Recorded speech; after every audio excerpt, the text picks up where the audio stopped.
So recently there has been a survey conducted by Yougov, which is one of Britain's big survey polling organizations, and it pertains to be exposing so-called Islamophobia within the Conservative Party. There are a few conspiracy theories going around about this, like it's an attempt to deflect from the anti-Semitism allegations leveled at Labour, and it might be that. Anyway, this is the results, and this is quoted by an organisation called Hope Not Hate, which I'll come to in a minute. The main gist of this video will be about Hope Not Hate, but firstly, I want to tackle the results of this study and my thoughts on it. So this is supposedly demonstrating anti-Muslim bigotry within the Conservative Party. So this is what the results were. 54% of members of the Conservative Party polled by YouGov believe that Islam is generally a threat to the British way of life. 43% agreed that I would prefer to not have the country led by a Muslim, and 39% of members believe that Islamist terrorism reflects a widespread hostility to Britain among the Muslim community. So those are three things that YouGov polled, and which Hope Not Hate is suggesting is representative of Islamophobia within the Conservative Party. This is from their own poll. Is there a problem of Islamophobia or racism towards Muslims in the Conservative Party? 79% no, 8% yes. Actually, let me just check. Is that their own poll? No, excuse me, that's from a poll of Conservative Party members. So the Conservative Party doesn't think that there is a problem internally. Um, right, that's that. Okay, so let me look at these points. Let me talk about these a little bit more in detail. 54% of Conservative Party members believe that Islam is generally a threat to the British way of life. Just to be clear, Conservative Party members are people who have paid membership of the Conservative Party. They're the people who will be choosing between Jeremy Hunt and Boris Johnson, roughly 180,000 people. Um, so, the Islam is a threat to the British way of life. I guess this depends a lot on the nature of secularism. If the question is Islam as a state religion is a threat to our way of life, then if you look at the track record of Islamic theocracies, which go against the very principles that we believe in, human rights, freedom of speech, freedom of religion for that matter, then Islamic theocracies contradict that. Now, if there is a mentality among conservative members that Muslims are a threat simply for being Muslims, then that could be classed as anti-Muslim bigotry. I would agree with that. But I think this these results simply reflect a wider view, not with just within the Conservative Party. I think you'd find a similar view in wider British society of concerns about the role of Islam. That is, Islam in its role in public life. I don't think the concern here is about Muslims attending mosque, believing in what they believe in the privacy of their own home. I think the issue is about the relationship that organized Islam, politicized Islam, i.e., Islamism, has on society. And okay, there's a bit of discrepancy in the wording. It may be that some people talk about Muslims when really they should be talking about Islamists. Next point, 43% agreed that I would prefer to not have the country led by a Muslim. Again, the context of this is important. If it's a case of they'd be hostile to someone who happens to come from a Muslim background, then that can be described as bigotry. But consider this, Sajid Javid, the Home Secretary, done relatively well in this leadership contest. He got about halfway through. Obviously, he didn't get through to the end, but it wasn't knocked out in the very beginning either. So there's certainly enough of his colleagues have faith in him. When the Channel 4 debate came about, his colleagues defended him from the question by Christian Guru Murphy about why he was not invited to the state banquet. Michael Gove and Jeremy Hunt immediately defended him. You know, these are his colleagues defending their Muslim colleague. So that in itself would surely indicate that at parliamentary level there is not anti-Muslim bigotry, that these men are prepared to defend their Muslim colleague from what they felt was an unfair question. Um, 39% of members believe that Islamist terrorism reflects a widespread hostility to Britain amongst the Muslim community. This one's a bit harder because obviously you cannot conflate Islamist terrorism with all British Muslims. But there is an attitude within the Muslim community that Islamist terrorism has nothing to do with Islam. And I think that mentality needs to be confronted because I think it very much has something to do with Islam. You could argue that these jihadists distort the Quran. You can argue that they're misrepresenting it, whatever. But in the end of the day, they're calling themselves Muslims. They're not calling themselves Christians, Buddhists, Hindus, Sikhs, or Jews. They're calling themselves Muslims. They, whether we like it or not, identify with Islam. So it's not good enough saying they're nothing to do with Islam. I'm sorry, that just doesn't wash. This is, in my opinion, an extreme interpretation of Islam. You know, a corrupt police officer is still a police officer. So, anyway, I think if you look at those results to represent hostility towards Muslims, I mean, the thing about, for example, not having a Muslim prime minister, if it is about not having someone from a Muslim background simply because they're from a Muslim background, okay, that might represent bigotry. But if it is that you could have a practicing Muslim that might bring their faith into politics, that's a legitimate concern because that would indicate a theocrat trying to get the top job. Now, the thing about Sajid Javid is he's quite secular. He's not that religious. If he was a conservative Muslim who was pretty outspoken on his Islamic views, that would be a different matter.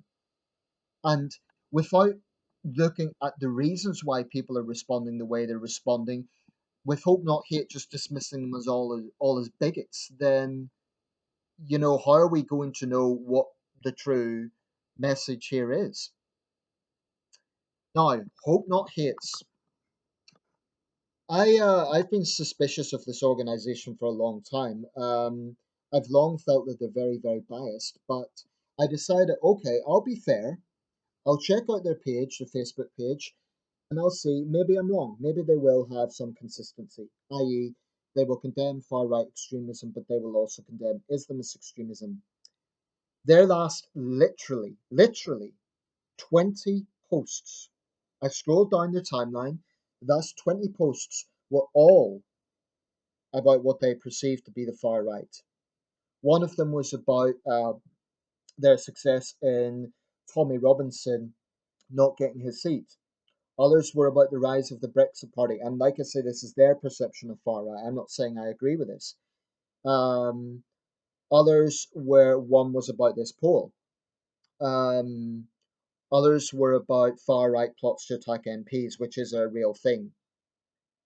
So the entire focus is on the far right. Now, is there a threat with far right extremism? I believe there is.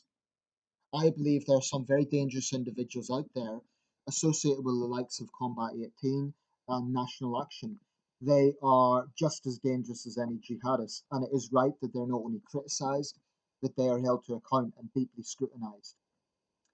But Hope Not Hates has no right to call itself Britain's leading anti-fascist organisation whilst they are actively appeasing Islamic fascism. I mean, the irony is they had a post about 50 years on from the Stonewall events, um, LGBTQ plus, as they put it, people facing discrimination. Yet they had nothing to say about Islamist parents in Birmingham protesting against lessons there. Not a damn thing.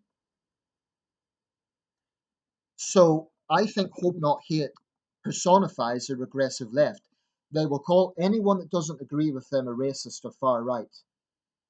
Okay? Anyone who disagrees with them. It isn't just genuine racists and blood and soil nationalists. Hope Not Hates is the sort of organization They will try to silence anyone that disagrees with them. And this mentality, their conflation of anti Muslim bigotry with legitimate criticism of Islamic extremism, they may as well come out and say they support blasphemy laws. I find it deeply troubling that self described liberals or human rights activists or anti fascists are the most obvious people when it comes to appeasing Islamic extremism. The Liberal Democrats are another example. The Liberal Democrats, okay, they have been vocal on human rights abuses by Saudi Arabia and Islamic theocracies, but when it comes to domestic issues, they're shamefully silent. When it comes to, I mean, this is the sort of thing Hope Not Hate will do. When there is an Islamist attack, they'll condemn it. That's very easy. Anyone could do that. They'll come out and say, this was a terrible event. We are thinking of those who died. We condemn this terrorist attack. But they will refuse to recognize the ideology that led to it. You will never hear Hope Not Hate talk about Islamist extremism.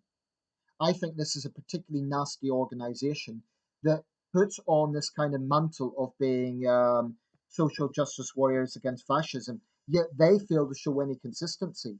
If they were consistent, if they were tackling Combat 18, if they were tackling Britain First, if they were tackling national action, I'd have no problem with them if they were consistent and also calling out Islamist extremism. But the fact they only focus on one side indicates to me that they're charlatans. They're not consistent. What do they have to say about sectarianism within the Muslim community? For example, what about that innocent shopkeeper in Glasgow that was murdered a few years ago by an Islamist who travelled all the way from Greater Manchester to murder this man for no other reason than he wished his Christian neighbours well?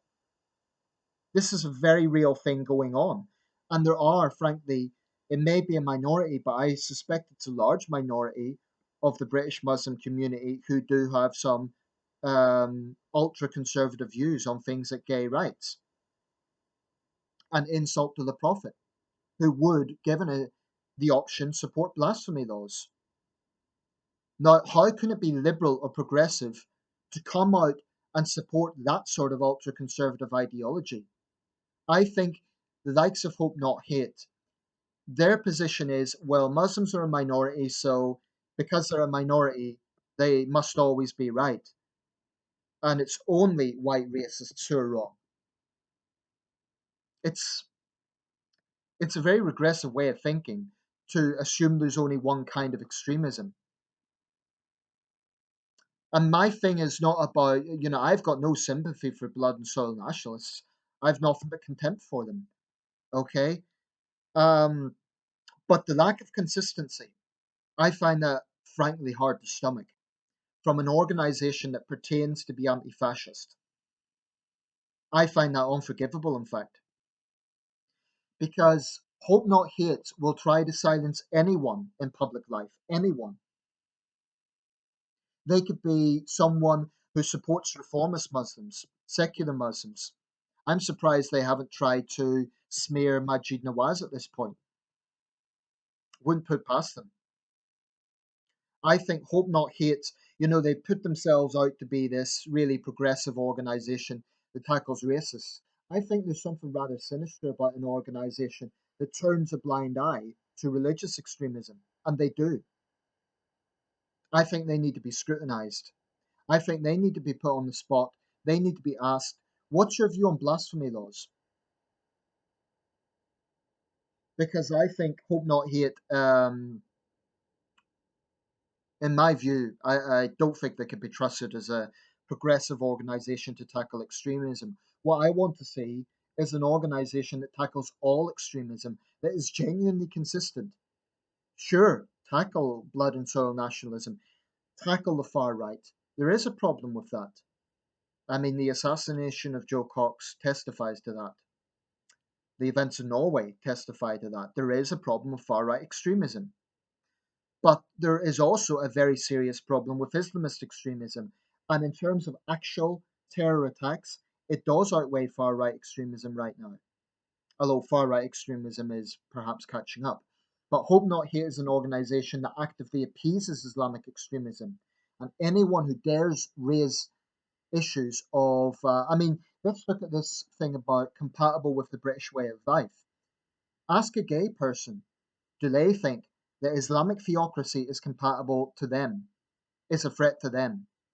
Most gay people will say they think it is because they know what happens to gay men in Iran. So for Hope Not Hate to smear them as racists, it's absolutely infuriating. I think this, and frankly, there are too many MPs who associate themselves with this organisation. I think all self respecting, progressive, centrist MPs need to really think carefully about associating themselves with organisations that are not consistent. If Hope Not Hate at least said we're an organisation that opposes far right extremism, at least they would be honest. But by saying we're Britain's leading anti fascist organisation, that's deceptive because they are not consistently opposing all fascism. And make no mistake about it, Islamist ideology is absolutely fascist. It's fiercely anti Semitic, it's fiercely homophobic, it's totalitarian in nature, it's fascist, or at least fascistic. Maybe not fascist in the sense of the original Mussolini style fascism, but it is fascistic in terms of its totalitarianism. One could also say communistic, but there you go. Totalitarianism is totalitarianism. Hope Not Hate, I don't think they can be trusted as an organization. And I think they need to answer these questions.